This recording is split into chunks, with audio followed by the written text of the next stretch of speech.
bom dia a todos e a todos. Eu me chamo Pablo Ibanes, sou coordenador pedagógico do curso Geopolítica para o Agro, que é uma parceria da minha universidade, Universidade Federal Rural do Rio de Janeiro, do Centro de Altos Estudos, do qual eu sou o coordenador da área de instituições, estados e políticas públicas, em parceria com o Imaflora, Cacuí, e também com o Agroícone, que está aqui na figura da Laura Antoniazzi. É um prazer estar com vocês. Nós estamos iniciando esse nosso curso com o webseminar, o Agro Poder Global, como navegar nas novas dinâmicas internacionais. É o momento inicial do nosso curso, que é um curso que está previsto para a gente ter 11 encontros. Esses encontros estão pautados basicamente na ideia de que a gente tem um momento extremamente disruptivo no cenário internacional. Esse momento é novo, ele é novo por diversos motivos, mas, sobretudo, pela emergência ou reemergência de potências que estavam relativamente adormecidas no cenário internacional e pelo impacto muito assertivo da retomada de uma geopolítica mais bruta, mais tradicional, mais clássica, que a gente não estava acostumado no período da globalização. Uma geopolítica de disputas territoriais, disputas de poder em diversos setores entre grandes potências. Essas potências emergentes têm um papel muito importante no cenário internacional. Eu vou chamar a atenção principalmente aqui neste momento, não exatamente da China, mas da Rússia, que acabou se envolvendo num conflito de dimensões globais, que é a guerra da Ucrânia, e isso trouxe um impacto muito grande para o cenário como um todo. E depois a gente teve dois grandes conflitos, um que está acontecendo agora no Irã, mas também o conflito de Gaza, que trouxe para a gente uma novidade aí, colocando novamente o Oriente Médio no centro das preocupações internacionais, e agora com o Irã, colocando isso, digamos, a uma enésima potência. O nosso curso ele está preocupado como a gente pode pensar pragmaticamente os impactos dessa nova geopolítica para o contexto do agro e da sustentabilidade. Essa não é uma tarefa difícil, né? A gente tem hoje a reemergência, por exemplo, do mercado de petróleo, mas que com a guerra do Irã a gente está tendo também uma discussão muito forte para a retomada das energias alternativas em função, sobretudo, do fechamento do Estreito de Hormuz. Nós aqui, o Brasil, como um grande produtor de biodiesel, por exemplo, hoje está tendo que se reposicionar e pensar melhor, tanto internamente quanto externamente, né, nessa potencialidade que ele tem. Isso apenas para a gente ficar em um exemplo, mas só para a gente também observar como esse momento é extremamente novo e a gente precisa pensar como é que a gente pode discutir ele e o que pode vir a partir desses cenários, né? A gente pensou esse curso como um curso para 11 encontros, né, em que a gente vai discutir logo de saída a questão das novas dinâmicas do multilateralismo e da redefinição de poder no cenário internacional. Isso é muito importante, sobretudo porque com a globalização a gente teve um cenário muito forte da emergência do multilateralismo no sistema internacional como central. E isso fez com que a gente tivesse o papel da Organização das Nações Unidas, da Organização Mundial do Comércio, mesmo no contexto da pandemia, da Organização Mundial da Saúde, que todas elas vêm sendo redefinidas, né? Os Estados Unidos, com a ascensão novamente de Trump ao poder, vem trazendo um impacto muito forte para diminuir o papel que essas instituições têm. A Organização Mundial da Saúde talvez seja a que mais chama atenção pelo fato dos Estados Unidos ter saído da Organização Mundial da Saúde em um contexto de um ministro secretário que se fala no caso, Robert Kennedy, que é anti-vacina, ele tem uma série de questões, mas ele faz uma saída da Organização Mundial da Saúde, o que preocupa bastante o cenário internacional, obviamente não necessariamente ligado ao agrosustentabilidade, mas ligado ao sistema como um todo. Então, essas redefinições do multilateralismo são muito importantes e é dessa forma que a gente inicia o nosso curso para depois passar para um módulo de agronegócio e sustentabilidade global, pensando as tensões e os desafios geopolíticos que estão sendo impostos para a gente. Sem dúvida nenhuma, ainda que a gente tenha tido o conflito da Ucrânia, o conflito em Gaza, depois a questão da saída do Maduro da Venezuela, nada se compara ao que a gente está vivendo agora em relação a essa nova invasão do Irã e a esse fenômeno que está causando uma reestruturação na dinâmica logística global, no setor de energia e do petróleo, especialmente, que isso causa um impacto gigantesco para todo mundo. No nosso caso em particular, a gente já está vendo a subida dos preços do petróleo e como o Brasil está tendo que lidar com isso, por exemplo, vai fazer interferências ou não no setor de combustíveis e, inclusive, já tendo rumores de uma possível greve de caminhoneiros. Aí a gente passa para um setor, para uma terceira aula, que seria os impasses e soluções de bastidores, né? Eu até agora falei das questões envolvendo as tensões internacionais, mas não falei de uma delas que também veio à tona com a nova eleição do Trump, que é o tarifaço.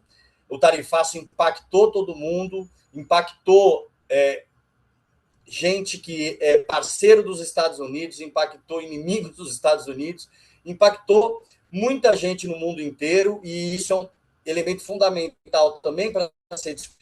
Depois a gente tem uma questão muito peculiar, que é o caso brasileiro. A gente tem uma diplomacia extremamente bem estruturada, com uma institucionalidade fortíssima para as negociações internacionais, sobretudo para o setor do agro, né? A diplomacia brasileira tem um papel central quando a gente discute aberturas de mercados, e isso vem fazendo com que o Brasil tenha uma dinâmica muito assertiva e muito proativa, que vem trazendo resultados muito positivos para todo o setor no Brasil.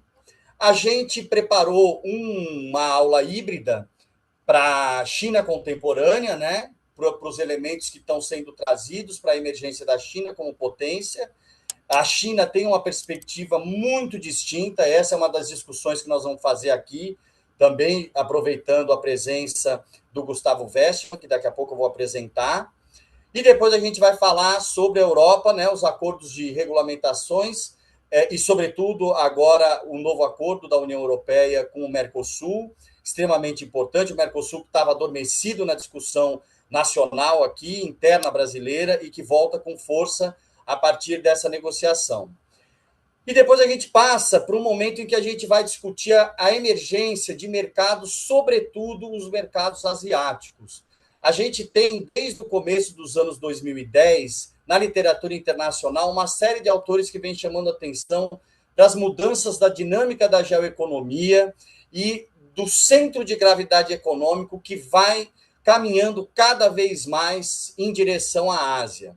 Tá? O PIB mundial, que se concentrava naquilo que se chamava ali dos 3 grandes eixos de poder, América do Norte, Europa e, sobretudo, Japão, que eles detinham mais ou menos 70% do PIB do mundo, hoje já estão em torno de 50%, e todo esse redirecionamento tem um papel importantíssimo da Ásia.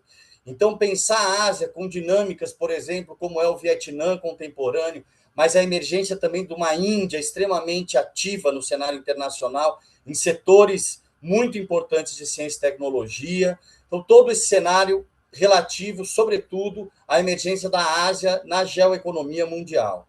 Depois a gente passa para pensar um pouco mais especificamente um aprofundamento na economia verde e nos novos desafios aí que tem os mecanismos de financiamento, né, na economia verde, padrões e tendências do comércio global e os desafios para o agro brasileiro. E aí a gente chega nos nossos 2 últimos módulos, que são como atuar no mercado nesse momento de incerteza, e o papel desses novos conflitos são fundamentais. E, por fim, um elemento central que o Brasil tem uma proeminência muito grande, que é o setor de ciência, tecnologia e inovação, e como pensar políticas de ciência, tecnologia e inovação para um cenário em transição.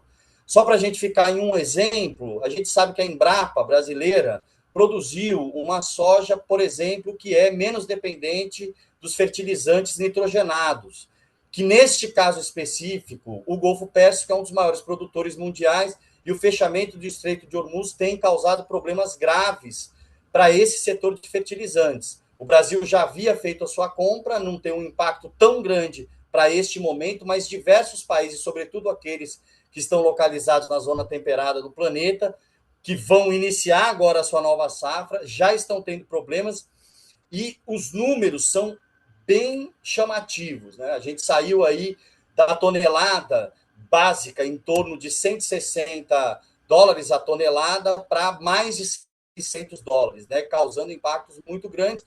Então, pensar elementos da ciência, tecnologia e inovação são muito importantes. Neste nosso web seminário, nós convidamos para participar com a gente o diplomata de carreira, Gustavo Westman.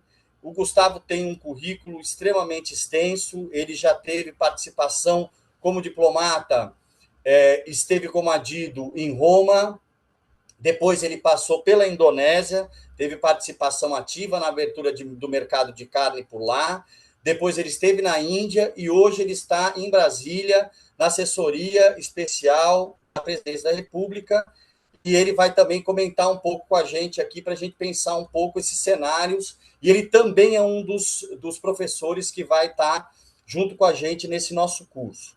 Eu vou passar a palavra para a Laura Antoniazzi, que é a nossa representante do Agroícone. Seja muito bem-vinda, Laura. A palavra está com você. Obrigada, Pablo. Olá, muito bom estar aqui com vocês e abrindo aqui esse webinar para falar da formação geopolítica para o agro sustentável. A Agroícone trabalha há tempos, né? A gente surgiu trabalhando no assunto, no tema de negociações e comércio internacional. Então, sou agrônoma, mas já, né, comecei a trabalhar nesse assunto internacional desde que entrei no Ícone, que depois passou a ser Agroícone. E a gente trabalha, então, há tempos, né, com esse assunto de novos mercados para o agro, toda a questão do multilateralismo, a parte da OMC, né, as cadeias agroexportadoras sempre tiveram essa preocupação e são muito ativas, né, na OMC. Depois passamos a trabalhar também no assunto de clima e de biodiversidade, ainda, né, no guarda-chuva da ONU. E vemos, né, como os assuntos de regulações internacionais e toda a dinâmica internacional impacta muito o agronegócio brasileiro. A ideia desse curso é porque a gente entendeu que, apesar de sofrermos muito esse impacto de fora, a gente vê que as pessoas que trabalham no setor do agronegócio, seja no próprio setor privado, nas associações, né, ou no terceiro setor, trabalhando em toda essa agenda socioambiental do agronegócio, tem muito pouca base e formação nesses temas internacionais. Então, a gente sabe que a gente sofre esse impacto, que a gente precisa entender a dinâmica, mas a gente tem uma carência de formação. Aí, pela nossa própria história, né? Assim, a gente tem muita essa influência direta, né? Estados Unidos e Europa, mas a gente conhece muito pouco do mundo, né? Então, a gente não tem essa formação na própria formação básica aí da educação. E aí, quem não faz uma formação superior focada nesse tema, acaba não tendo essas bases e ficamos tendo só na influência da imprensa, que também é muito focada em Europa e Estados Unidos. Então, a gente tem aqui um ambiente à nossa volta muito viesado e muito pouco fiel à dinâmica de poder contemporânea, né? Então, a gente entendeu que era importante, e cada vez está ficando mais importante, a gente entender, até porque a gente está precisando entender várias coisas ao mesmo tempo, né? Entender o que era antes e entender o que vai ser no futuro, né? E é aquela coisa né, trocar o pneu do carro com ele andando, né? Então a gente tem que fazer as duas coisas ao mesmo tempo, né? A gente tem que entender a dinâmica de poder que estava vigente ou que ainda está semi-vigente em alguns aspectos, e ao mesmo tempo a gente tem que entender o que vem pela frente, e quem trabalha na área também tem essa dificuldade de se aprofundar nesses temas. Por isso, essa formação executiva, né? Que é entender esses conceitos, entender de geopolítica de uma maneira, né, mais consistente aí com quem é da área, com quem se formou com isso, com quem, né, está na fronteira do conhecimento, mas aplicado para quem está no agronegócio, aplicado para quem, né, para quem quer exportar, para quem quer entender de regulação, para quem, né, para quem quer entender melhor como toda essa nova dinâmica vai influenciar a agricultura e o uso da terra, né, no Brasil, não é só agricultura, né, é toda a dinâmica de uso da terra no Brasil. Então, estamos super felizes aqui de participar dessa segunda edição da formação, e aí passo de volta a palavra para você, Pablo, para seguirmos com o webinar. Olá, vou retomar aqui.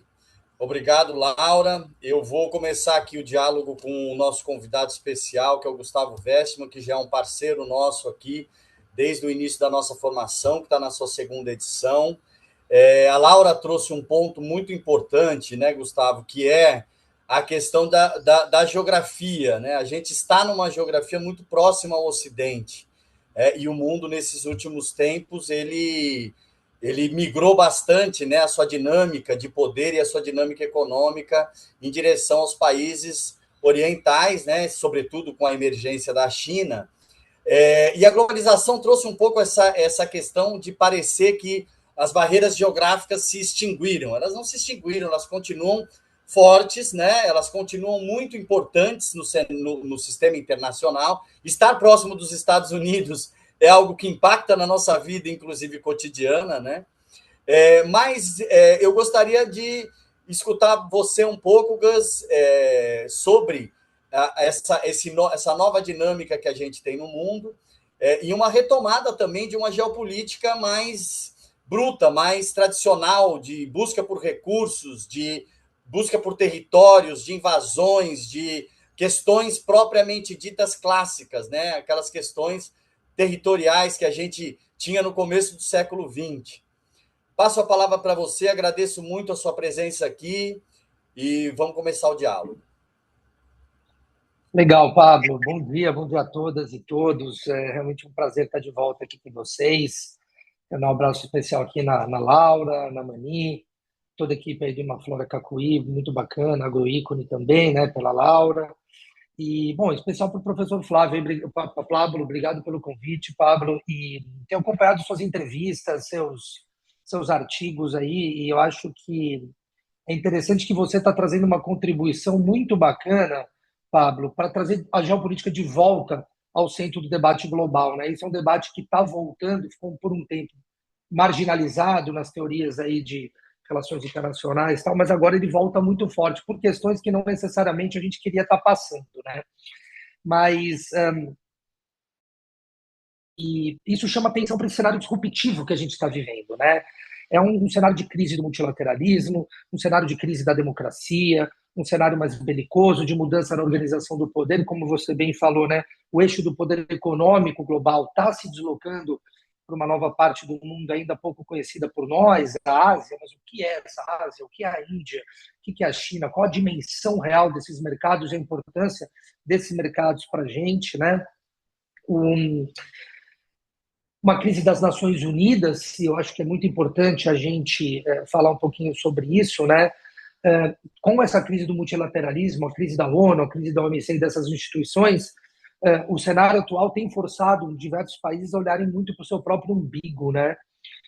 Então, isso tem fortalecido as dinâmicas de acordos bilaterais em detrimento a uma dinâmica multilateral, o que, na verdade, para o Brasil não é necessariamente bom, né? O Brasil, na qualidade de uma potência média, sempre se beneficiou de arranjos multilaterais. O Brasil não tem condições de enfrentar, né, e daí sendo muito bruto, né, em termos de hard politics, os Estados Unidos ou a China, mas no jogo multilateral o Brasil é um grande ator, e ver esse multilateralismo, né, em crise, para a gente também não é nada bom. Isso tem se refletido em cortes orçamentários. Agora a gente vai ter, né, a eleição do novo secretário-geral da ONU. Vamos ver o que acontece. O Brasil está apoiando a Bachelet, como vocês devem saber. Não creio que, e daí eu falo como Gustavo, que ela seja uma candidata forte por causa de veto de outros países, mas vamos lá. Isso tem implicado um aumento de gastos militares, a redução de ajuda ao desenvolvimento. E também queria falar um pouquinho, antes de seguir, sobre a questão da crise da democracia, né? Eu vi um dado esses dias muito alarmante, que na Europa, hoje, 48% dos jovens falam que a democracia está em risco, e na América Latina, 33% está falando que não está feliz com a democracia. Isso é muito perigoso, né? Isso é muito perigoso porque, apesar dos seus problemas, é dentro da democracia que a gente consegue encontrar soluções para os desafios atuais, né? Ou pelo menos as soluções mais eficazes.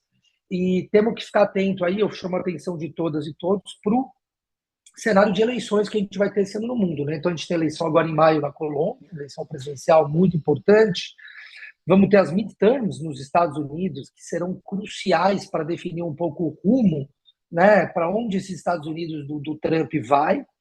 As eleições no Brasil, Peru, enfim, tem uma série de eleições que serão muito importantes para a gente. O que a gente está vendo nesse cenário? E daí depois eu vou linkar isso com alguns dos pontos que vocês vão discutir ao longo do ano, né, ao longo do curso aí. Bom, uma Europa decadente, né? Uma Europa decadente que dá até um pouco de vergonha, às vezes, de ver a posição subserviente da Europa com relação ao jogo de poder atual, né? Agora, a Europa continua sendo um player muito importante no mundo, parceiro econômico privilegiado do Brasil. A Europa, como Europa, ainda é o parceiro mais importante para o Brasil em diversos setores. A gente tem uma Ásia em ascensão, mas também falar Ásia, né, como uma unidade é muito difícil, né? Então, a China, inclusive, você repara, ela está quietinha, ela está olhando essa confusão que está acontecendo no mundo estrategicamente, porque, no fundo, isso só está fortalecendo ela no longo prazo, ainda que ela vai enfrentar crise de energia, tal, por causa dos preços do petróleo agora. A Índia, que tem a maior população do mundo hoje, e é um mercado altamente em crescimento, está sendo altamente afetada e impactada pela crise da guerra do Irã, né? A Índia importa quantidades absurdas, acho que 85% da energia da Índia é importada e grande parte dela vem do Estreito de Hormuz, pela proximidade geográfica, inclusive. Mas não só isso, fertilizantes, ureia, nitrogênio, tudo isso que vem daquela região e vai afetar, a gente ainda não sabe como, gás de cozinha, gás de tuk-tuk, né? Os motinhos que eles usam. A Rússia é um outro país que está olhando tudo isso, apesar dela estar envolvida numa guerra estratégica, ela está olhando tudo isso, essa nova guerra do Irã, de alguma forma, para ver a cena dos próximos capítulos. O Trump, por exemplo, suspendeu a compra, né, de petróleo da Rússia, o que beneficiou muito a Rússia, ou seja, como é que esses países estão jogando? Acho que é algo interessante para a gente entender. Na América Latina, a gente vê uma direita ganhando espaço, mas também a América Latina tentando se encontrar nesse novo cenário, alguns países cedendo a essa pressão neocolonialista dos Estados Unidos, outros tentando resistir, mas ninguém ainda entendendo muito bem como navegar nesse cenário. Em Cuba, eu acho que é um caso ilustrativo do quanto a crise que a gente está vivendo pode afetar um país, né? Cuba, por exemplo, hoje está vivendo uma crise de energia e de alimento como sem precedentes em sua história. Os navios não chegam com energia, nem com suprimentos. A própria produção local, que continua existindo, não tem como ser transportada. Voltaram a usar charretes e cavalos como meio de transporte de mercadorias, para vocês terem noção do nível dramático. E, obviamente, o Oriente Médio inventando essa crise profunda, ruptura de fluxo aéreo, ninguém também sabe muito bem. E daí, Pablo, como que essas crises, né, toda essa conjuntura que a gente vai mergulhar aí, vocês vão mergulhar ao longo do curso, como que ela afeta o agro, né? Ela afeta de múltiplas formas, mas é interessante porque ela gera um paradoxo, por exemplo, para o Brasil, né? Por um lado, quanto mais integrado ao sistema global, maior a capacidade de expansão do agro brasileiro, certo? Acho que isso está evidente para todo mundo. Mas isso também aumenta a vulnerabilidade, né? A essas guerras, a crises energéticas, a rupturas logísticas, né? Então, o desafio atual acaba sendo qual? É uma leitura que eu tenho, mas eu entendo que a maioria de vocês deve concordar. A gente precisa diversificar a rota, né? Reduzindo assim a dependência de alguns insumos externos, o que é complicado dizer isso, porque isso entra toda naquela narrativa de autossuficiência, aumento de estoque, que é super complicado no mundo globalizado, mas também no fortalecimento da infraestrutura nacional para favorecer a sua competitividade, né? Porque esse cenário global está muito, muito instável. A gente também precisa, associado a tudo isso, abrir a cabeça para esses novos cenários, né? Entender o que está acontecendo no mundo. Como vocês falaram, a Laura e o Pablo, a gente ainda tem uma mentalidade muito ocidental, né, no sentido clássico, muito voltada para a nossa região, Estados Unidos, e a gente precisa realmente se dar conta de que os polos dinâmicos do mundo hoje estão em outras partes, estão mais longe daqui. E entender essas realidades não significa só abrir um livro e falar agora eu vou virar um expert de China e li 10 livros e falar agora eu sei tudo. Não. É entender a cultura, entender a dinâmica, entender o modelo negociador, entender como você vai tomar um chá com o chinês ou como você vai ter que comer a comida picante do indonésio para fechar um negócio, né? Quanto o governo tem que se unir também em estratégias mais claras e objetivas, seja de promoção comercial do agro, mas também de negociações para aberturas de mercado. O governo atual abriu 500 mercados, tá? A gente está pendurado aqui em Brasília, no Ministério do Desenvolvimento, Indústria e Comércio, lá, abertura de mais de 500 mercados. É isso que a gente tem que fazer, né? Daí, Pablo, eu vou fazer uma consideração rapidinha aqui sobre a guerra do Irã como um exemplo, se me permite, daí a gente vai batendo bola, que eu também não quero ficar chato, aí eu quero que a gente tenha um debate bem interativo, mas eu estava vendo o impacto, a gente está discutindo muito a questão do petróleo, né? O quanto a guerra do Irã está impactando o petróleo. Bom, primeiro a gente tem que ver que estão morrendo vidas e tem que ter uma sensibilidade um pouco mais humanitária nisso tudo, porque está morrendo gente pra caramba lá. A guerra da Ucrânia já teve mais de 1 milhão de mortos. E às vezes a gente fala, poxa, a guerra da Ucrânia, a gente está com problema de fornecimento de petróleo.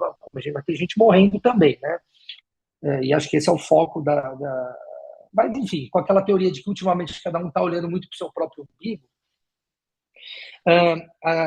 eu fui me dar conta porque a Índia, eu morei na Índia, tal, eu leio muito sobre a Índia, o quanto ela está sendo impactada diretamente pela guerra no Irã, e os principais elementos que estão afetando a Índia nesse momento é gás e fertilizantes, mais do que o petróleo propriamente dito, porque eles têm as reservas deles, né?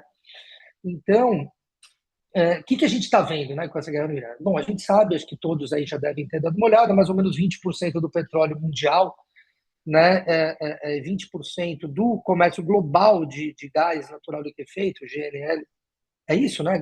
É GLP, né? Gás liquefeito de petróleo, o GNL, eles passam pelo Estreito de Hormuz, né? E cortou drasticamente, né, a produção e o comércio dessas fontes energéticas, e que isso já impactou seriamente o preço dos barris de petróleo, que já passaram de $100, né? O Brent já passou mais de $100. Só para vocês terem noção, um aumento de 50% do período pré-guerra, tá? Então, assim, em 3 semanas aumentou 50%, tá? E do lado dos fertilizantes é muito interessante, eu não sei o quanto, eu não sou um grande especialista, não sou agrônomo, nada, né? Mas a gente estava fazendo uma avaliação que 1/3, mais ou menos, do comércio marítimo global de fertilizantes passa também por aquela região. 1/3, tá? Principalmente ureia, e daí eu estava vendo aqui, eu fiz uma pesquisa rápida, o aumento dos preços da ureia foi de 40% já, tá? Passou de 487 para $700 por tonelada. É uma coisa surreal o impacto disso nos diferentes países, né? Fertilizantes nitrogenados, uma série de outras coisas. Mas a gente também tem que ver por outro lado. Por exemplo, o Brasil tem uma exportação de carne para o Oriente Médio super relevante, que está, em grande parte, bloqueada porque a gente não consegue levar para lá. Então, a gente tem que ver também de todos os lados, né? O Oriente Médio consome muito também, né? Ele é um mercado muito importante para o Brasil, para outros países, e essas exportações também estão sendo mais ou menos interrompidas. Então, é um pouco esse o cenário de caos que a gente vive, mas é isso, aquela história, né? O clichê de todo o cenário de caos também surgem grandes oportunidades. Eu acho que é aí um pouco onde a gente tem que focar e buscar achar os novos caminhos, né? Eu, por exemplo, e daí eu paro aqui, eu fiz aqui uma articulaçãozinha, depois eu posso falar um pouco mais, que a gente vai ter um pouco mais de tempo. Como é que esses impactos e as linhas de ação podem acontecer? Na estratégia mais geopolítica, numa estratégia mais climática, meio ambiente, segurança alimentar, de um lado mais tecnológico e, obviamente, destacar um pouco a importância do Brasil nesse cenário, porque a gente também tem orgulho. O Brasil é um dos países que está sendo, entre aspas, menos afetados por tudo isso que está acontecendo, pela nossa resiliência e condições geográficas, estrutura, recursos naturais, né? Eu acho que era um pouco para uma introdução, Pablo.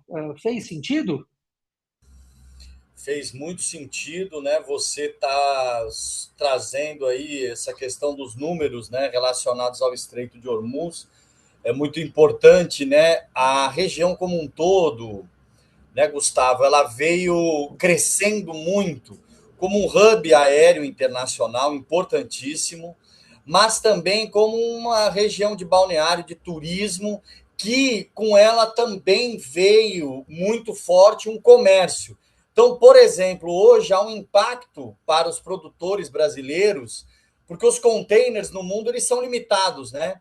E tem muito container fechado lá. Então, mais um dado para essa questão é que nós estamos tendo escassez de containers e as pessoas estão começando a cobrar uma taxinha aqui e um sobreaviso ali para que você possa encontrar container e esse container, mais um $500, mais uma, dependendo do tamanho da remessa que você precisa ter. Então, é só mais uma questão que a gente enfrenta ali, exatamente por ter essa região, além, né, da tradicional posição que ela tem no setor energético mundial, porque ela também vinha sendo consolidada como um setor que vinha trazendo muitos elementos para o comércio, né? A China passa a ser a maior parceira comercial praticamente da totalidade desses países, tanto do Irã, quanto dos Emirados, quanto do Catar, quanto do Kuwait.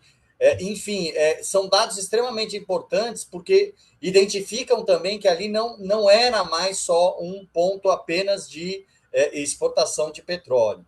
Só queria fazer esse adendo, depois a gente volta um pouco para esse cenário, que é o cenário dessa entrada para o continente asiático de maneira geral.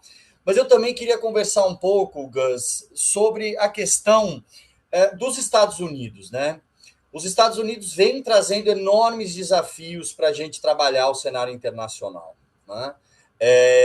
Primeiro porque a gente teve, com a ascensão agora do segundo governo Trump, políticas que são políticas, do ponto de vista institucionais, extremamente complicadas, porque elas vão impondo elementos que são elementos não conhecidos na política internacional, nem também tampouco nas políticas internas, né?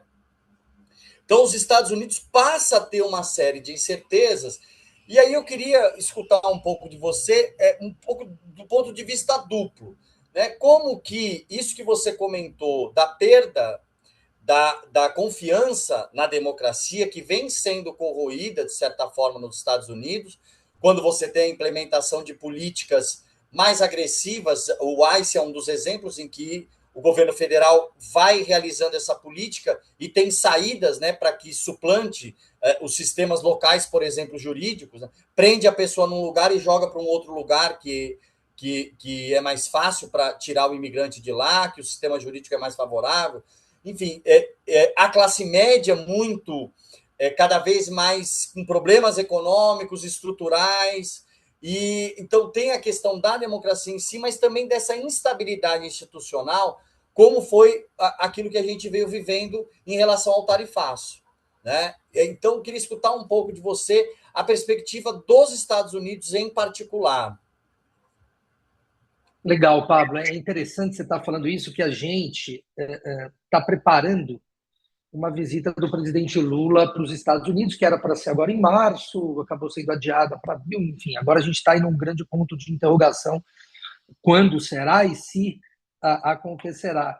Mas é interessante que a gente se junta aqui e é mais pergunta do que resposta, né? É muita incerteza efetivamente, né? É muito difícil você falar, não, os Estados Unidos vai seguir nessa ou naquela direção.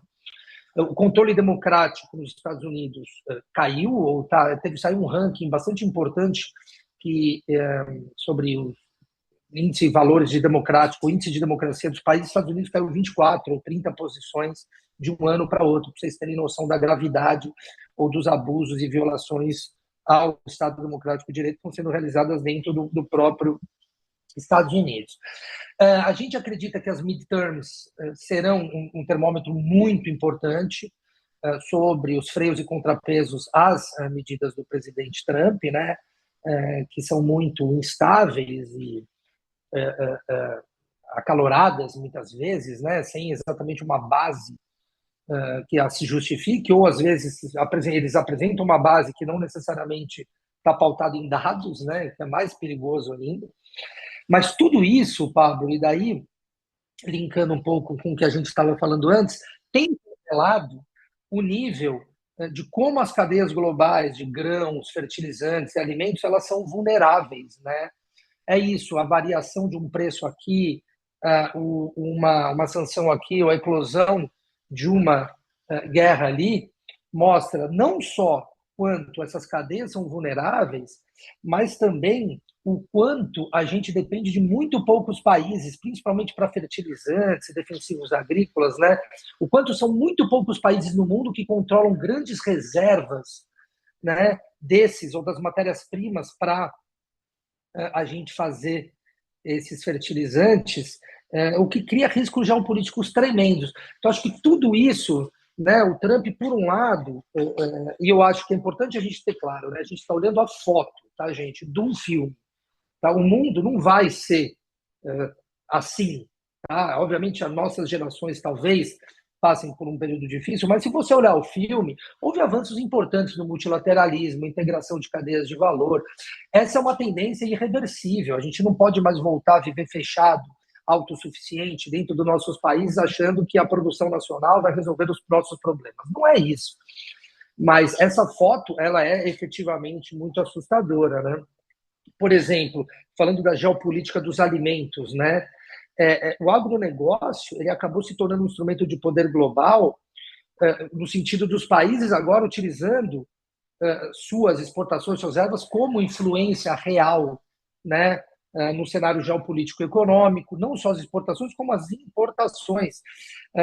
Essa tendência, essas narrativas que se ampliam no mundo hoje, né, de autossuficiência, de aumento de estoques, a Índia faz muito isso, né, defesa de mercado, ela pode ser uma solução parcial a um problema momentâneo, mas ela não vai resolver estruturalmente os problemas de segurança alimentar do mundo, de jeito nenhum. Mas acaba vivendo como uma prioridade, uma moeda estratégica para esses países, né?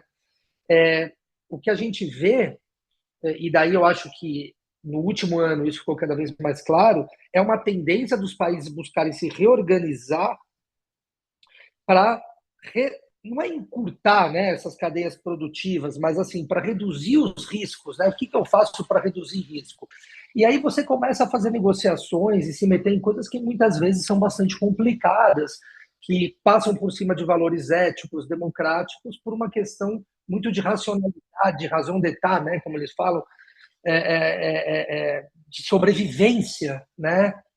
E isso é muito perigoso, Pablo. Então, o que a gente pode esperar dos Estados Unidos? Um ponto de interrogação.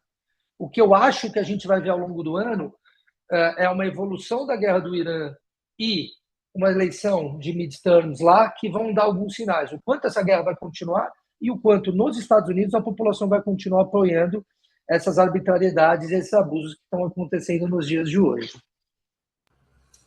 E tem uma dificuldade muito grande de poder dar valor, exatamente valorar, criar um cenário de previsibilidade, né?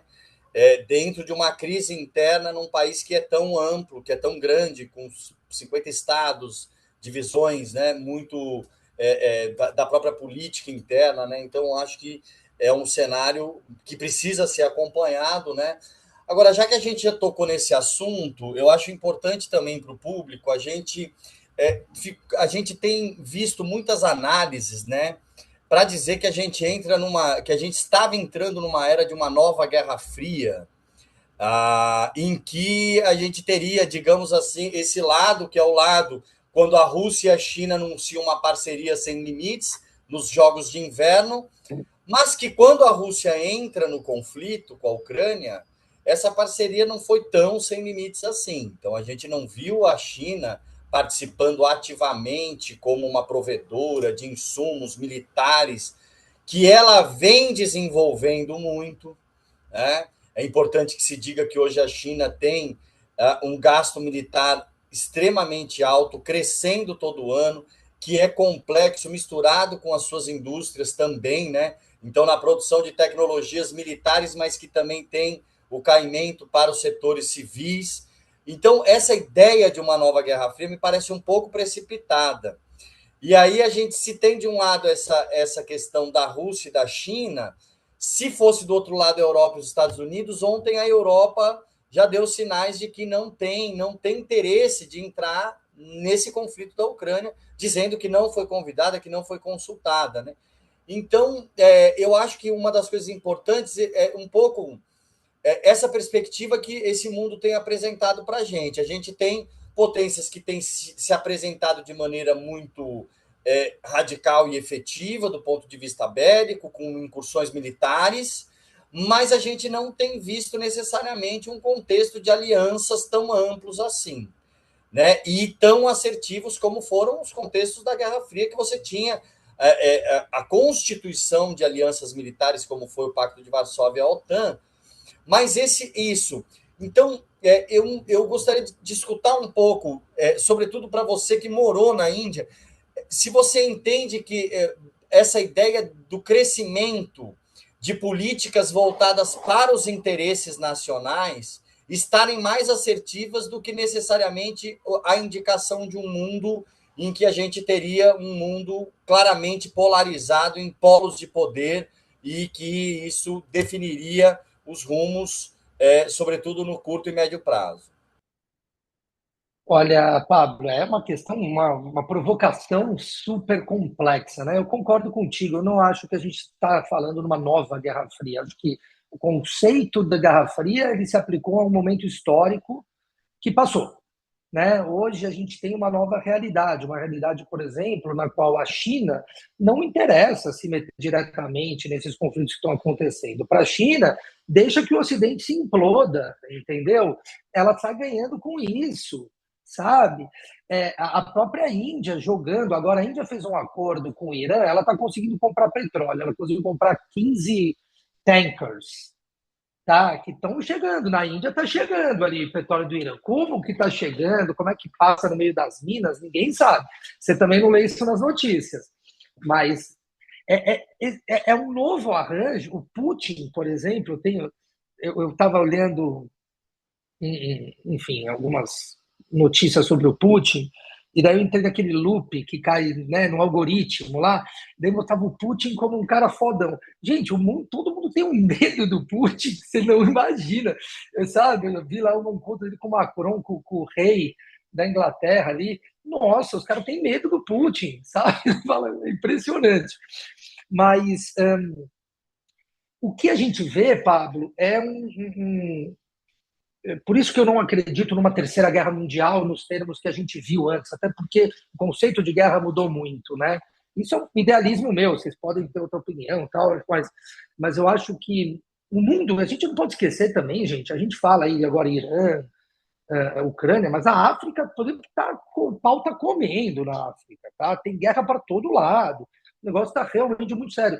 Anteontem, o presidente da Colômbia acusou o Equador de ter atacado a fronteira da Colômbia, de ter jogado bomba e ter matado 27 pessoas. Assim, o mundo está realmente num momento difícil. Mas o que eu vejo é, dentro desse cenário, cada país, ou no caso um bloco da União Europeia, navegando para tentar achar o que é melhor para si. Né? É um pouco aquela teoria, eu volto a dizer, e eu vou insistir muito nisso. A gente está vivendo um momento que está cada um mais preocupado com o seu próprio umbigo do que com o bem-estar geral. O problema é que, no longo prazo, o bem-estar individual nosso depende do bem-estar coletivo. Eu acho que isso a gente já aprendeu essa lição, né? Acho que todo mundo já aprendeu essa lição. Mas no curto prazo, quando você tem que dar uma resposta política, está sujeito a uma eleição, você age para se salvar. Isso me faz um link, Pablo, que eu acho interessante comentar, por exemplo, do acordo Mercosul-Europeia, né? Que é um acordo que, para o Brasil, para o Mercosul, é um acordo muito interessante. Para a Europa, vinha sendo negociado. A gente teve, eu acompanhei algumas fases da negociação, foi difícil. Eu ainda acho que ele é mais favorável à Europa do que ao Mercosul, vou ser muito franco para vocês, tá? Em diversos setores, como um todo, tá? Mas teve aí, de última hora, por questões políticas, a França tentando impedir, né? Daí a gente teve uma situação do Parlamento Europeu tentando barrar, mas, enfim, na prática a gente está vendo uma tratoragem aí da Comissão Europeia para tentar empurrar o acordo e começar a implementar. No Brasil ele foi aprovado, acho que ontem o Congresso ratificou o acordo, então no Brasil, para todos os efeitos, ele já está valendo. E em números, daí eu acho interessante, né? Por exemplo, bom, a gente está falando em praticamente zerar grande parte das tarifas, né? Então, acho que até 92, se não me engano, por cento das exportações agrícolas devem ter tarifas eliminadas, e daí tem um prazo gradual de 10 anos, né, para que essas tarifas sejam reduzidas ou zeradas. Daí, caso de carne bovina, tem uma cota, né, se não me engano, são 100 mil toneladas por ano, ou 99 mil toneladas por ano. Frango, tal, eu sei que são 150, na verdade, um pouco mais de 150 mil toneladas. Depois eu trago esses números direitinho quando a gente tiver nosso bate-papo na nossa aula. Mas, obviamente, para o agro brasileiro, a gente vai ver, por um lado, benefícios muito importantes. A gente está acreditando aí em um aumento de pelo menos 1% do PIB brasileiro por causa do acordo, sendo que o agro vai ser o setor mais beneficiado. Tá? Isso existe um consenso entre os negociadores, né? A gente acredita que as exportações do agro podem aumentar em torno de 30%, tá?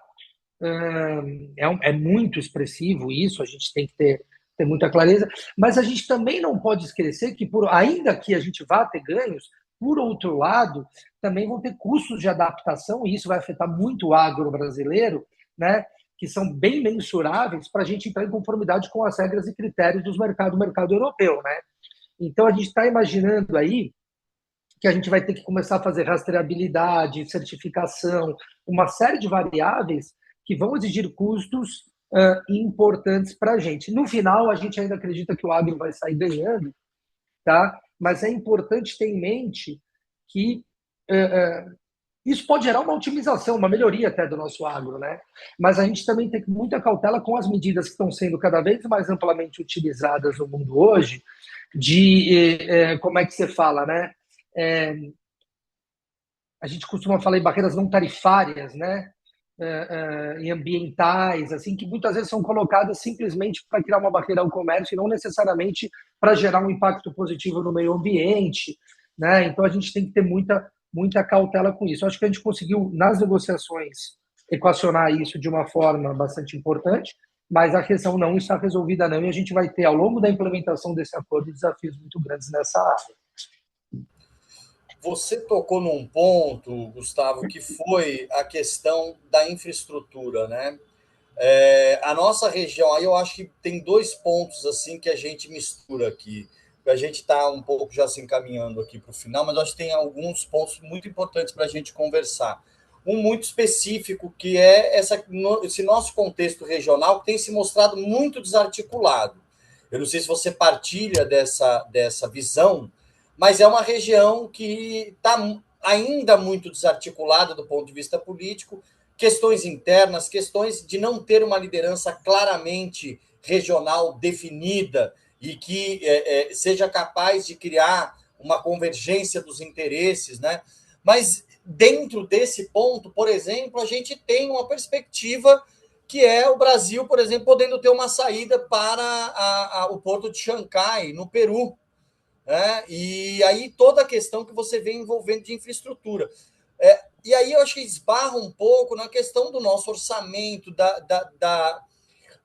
do Brasil se pensar estrategicamente da perspectiva da infraestrutura, que eu acho que isso está faltando um pouco, tanto como liderança regional quanto da infraestrutura. Então, se você pudesse falar um pouco dessa perspectiva, eu acho que seria muito interessante.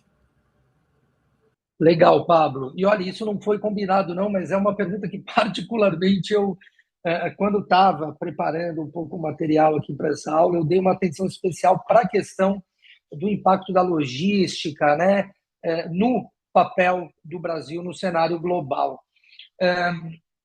A questão da liderança regional, ela implica você investir ativamente em países vizinhos, construir infraestrutura regional, você ter déficits comerciais. A liderança se constrói assim, tá? E, infelizmente, o Brasil não, historicamente, não adota esse tipo de estratégia na relação com os países vizinhos.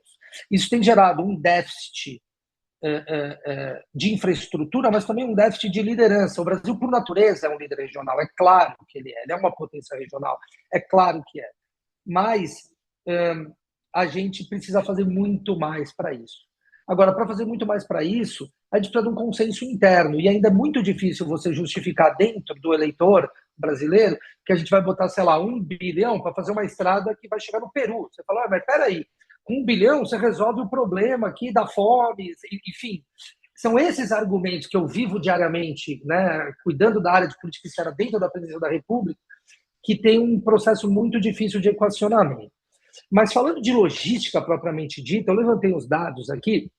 O Brasil ele depende muito do transporte rodoviário, né, aqui dentro, né, internamente, né, e para escoar para os portos. Então, cerca de 65% do escoamento da produção ela vai para o transporte rodoviário.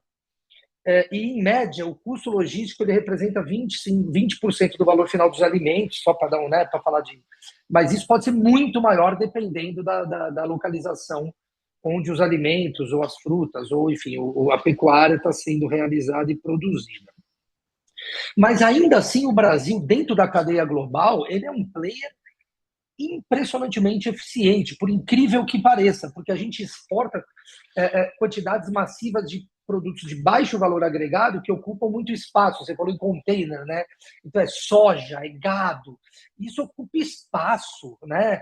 Não é uma maquininha que você bota num avião lá que chega por, sei lá, milhões e milhões, mas você precisa de muitos containers para ter um valor agregado para poder ganhar efetivamente em cima disso. O agronegócio hoje ele é central, o agronegócio brasileiro ele é central na logística global de alimentos, ou seja, o Brasil ele impacta efetivamente a logística global de alimentos. As exportações do Brasil em 25 foram em torno de 170 bilhões de dólares, e isso significa quase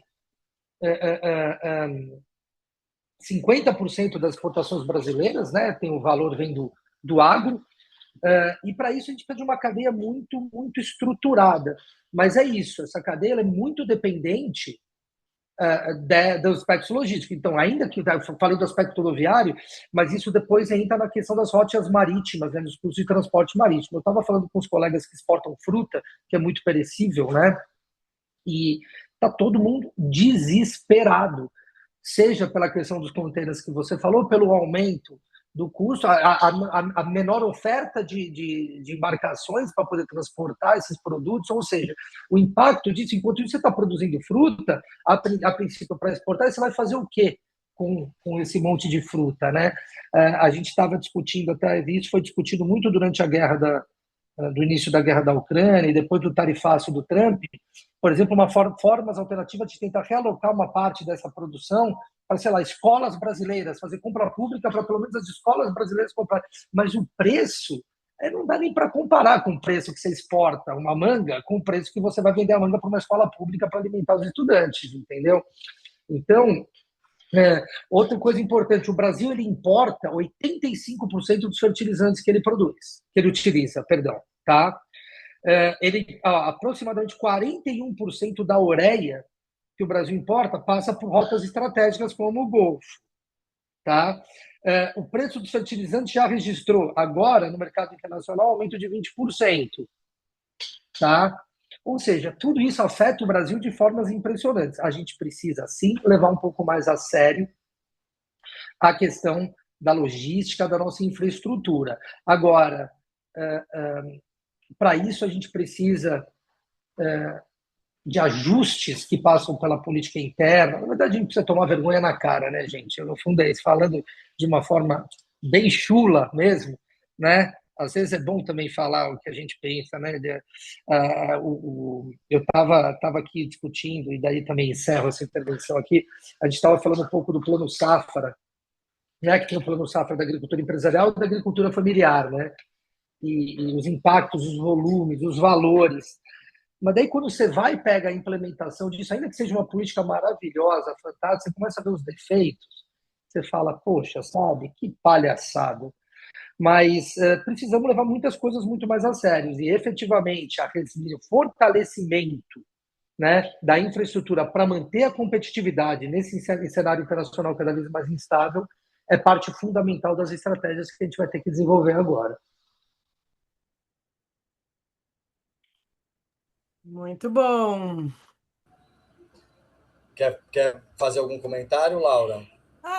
Acho que assim, ficaram várias, né, pulguinhas assim e perguntas, mas acho que também um pouco era a ideia hoje mesmo, né, dessa conversa abrir várias portas, né, abrir várias caixinhas e várias perguntas, que aí acho que a gente pode se aprofundar em cada uma desses assuntos, né? Acho que também sabendo que no fim muito mais perguntas vão ser geradas, né? Porque também não tem como, né? Acho que o Gustavo falou isso muito bem, né? É um ambiente muito de incerteza e a gente não vai conseguir apresentar respostas definitivas. Então, acho que também tem a clareza de que a gente vai aprender um monte, mas também ficar com muito mais dúvidas, assim, né? Talvez acho que só melhorar as nossas perguntas e as nossas dúvidas, e acho que cada um dessas falas, desses assuntos, é isso, abre aí uma rota enorme para aprofundamentos. Acho que tem um assunto que a gente não falou aqui, mas que a gente pode falar, não lembro direito em qual dos encontros a gente pode falar mais, esse assunto das economias médias, né? Que o primeiro-ministro lá do Canadá trouxe muito, de maneira muito forte em Davos. Até falei disso com o Pablo falou: mas isso, né, não é novidade, né? Foi trazido como, né, como ele trazendo uma novidade, mas isso já é falado há muito tempo, mas acho que, né, o discurso dele trouxe, né, explicitou talvez, né, e trouxe para uma manchete de pessoas que talvez não estavam acompanhando tanto isso, e nessa linha que você falou, né, também de maneira bem bruta, né, assim, sem floreios, né, assim, acabou uma nova ordem mundial e tal, e a questão de como as economias médias precisam se posicionar de uma maneira diferente, e isso para o Brasil é chave, né, porque a gente é isso, a gente não é potência, né, então e estamos, na verdade, longe de ser. Então, como a gente vai né, com quem a gente vai se aliar e essa questão dos blocos, não só, né, você falou de acordo E-Mercosul, mas não só do ponto de vista de acordo comercial, né, mas de amizades, né? Enfim, de alianças de uma maneira mais ampla, que acho que isso é um assunto que a gente pode tratar, que é bem importante, né? Onde o Brasil vai se posicionar e como a gente vai se posicionar, né? Acho que isso é um assunto aí emergente também que a gente precisa aprofundar. Mas foi muito bom. Te ouvir, Gustavo, ouvir esse panorama aí geral, e é isso. Muitas perguntas e muitas novas ideias aqui para a gente aprofundar. Obrigada. É isso, Gustavo. Muitíssimo obrigado. Vou deixar aqui a palavra para você se despedir, mas já de antemão agradecendo a sua participação, que, como a Laura falou, ainda tem muitos pontos. A gente só o que tem sido investido na indústria de defesa no mundo já daria uma aula para a gente, e que isso não reflete necessariamente poderio militar, né? A Arábia Saudita, no passado, gastou 20% do seu orçamento em defesa e ela não está conseguindo conter ataques de drones nas bases militares americanas, né? Então, isso até se refletir, mas que vem crescendo muito, né? Participação, enfim, são muitos assuntos. Gustavo, muitíssimo obrigado. Gostaria que você pudesse se despedir aí também, e já agradecendo. Pablo, eu que agradeço a todos, Laura, Pablo, realmente, obrigado pelo bate-papo, é sempre bom, né, a gente pensar um pouco, refletir, acho que tudo isso que a gente falou aqui vai ser super aprofundado aí ao longo do curso. Eu, pelo menos, pretendo aprofundar na aula, que eu vou dar alguns desses aspectos aí. E a ideia era um pouco essa mesmo, deixar umas sementinhas de reflexão, umas provocações para todo mundo pensar, no que não significa concordar, né? Mas pelo menos pensar e tirar suas conclusões aí. Sucesso demais para vocês ao longo do curso e contem comigo por aqui sempre que precisarem. Valeu mesmo. Obrigado a todas e todas aí que estão com a gente, viu? Muito obrigado novamente, Gus. Espero que tenham gostado. Esse foi o Gustavo Vestman, que esteve com a gente aqui. Fica o convite para que vocês conheçam o curso, para que vocês participem do curso, sobretudo, que é um esforço que a gente faz para a gente poder pensar o Brasil dentro de um cenário extremamente disruptivo e muito importante a gente aprofundar cada vez mais a visão internacional dentro do Brasil. O Brasil ainda é muito carente de visões internacionais, de visões do cenário internacional, para além daquelas que já estão muito consolidadas. Enfim, é isso. Laura, se quiser fazer uma menção final, eu agradeço a todas e todos pela participação, e é isso. Boa, vamos contar também com quem está aqui participando para divulgar, para que a gente possa ter uma turma muito boa, porque também a interação entre os participantes do curso também ajuda, né, a criar uma massa crítica. Então, divulguem aí as sementinhas. A gente está com inscrições abertas até esses próximos dias, até sexta-feira, agora, dia 20. Então, momento final de divulgar o curso para amigos, grupos, família, todo mundo. Muito obrigado. Encerramos por aqui. Tchau, tchau, gente. Valeu, tchau, tchau, abraço.